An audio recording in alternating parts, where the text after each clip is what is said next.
Hello বন্ধুরা, আজ দুপুরে লাঞ্চে ছিল পেঁপে সেদ্ধ, স্যালাড, বটবটি আলু ভাজা, ডিম ভাজা, ডাল সিদ্ধ আর ফুলকপি আলু দিয়ে ভেটকি মাছের ঝোল। তো খাওয়া হয়ে যেতে দুপুরের লাঞ্চটা সারা হয়ে যেতে একটু চটপটা কিছু খেতে ইচ্ছা করছিল। তো লেবু মাখা তৈরি করলাম। পাতিলেবুটাকে চাকা চাকা করে কেটে নিয়েছি, তার মধ্যে প্রথমে বিট লবণ লাগিয়ে নিলাম।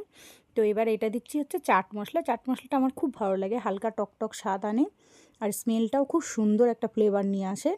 তো এরপরে দিচ্ছি হচ্ছে ভাজা মশলা। তো ধনে জিরে আর শুকনো লঙ্কা কাঠখোলায় ভেজে বাড়িতে গুঁড়ো করে নেওয়া হয়। এটা ভাজা মশলাটা তৈরি করে রাখা হয় কিছু খাওয়ার জন্যে, চটপটা বা ওই মুড়ি মাখা হয়, বিভিন্ন রকম খাবারে দিয়ে খাওয়ার জন্যে। তো এটা বানানো হয়ে গেছে লেবু মাখাটা। তো এটা আমিও পছন্দ করি, আমার ছেলেও খুব পছন্দ করে, মাঝে মাঝেই বানানো হয়। তো কে কে লেবু মাখা খেতে ভালোবাসো অবশ্যই জানিও কিন্তু। তো আজকের এই ছোট্ট মিনি ভ্লগটা কেমন লাগলো বন্ধুরা, অবশ্যই কমেন্ট করবে।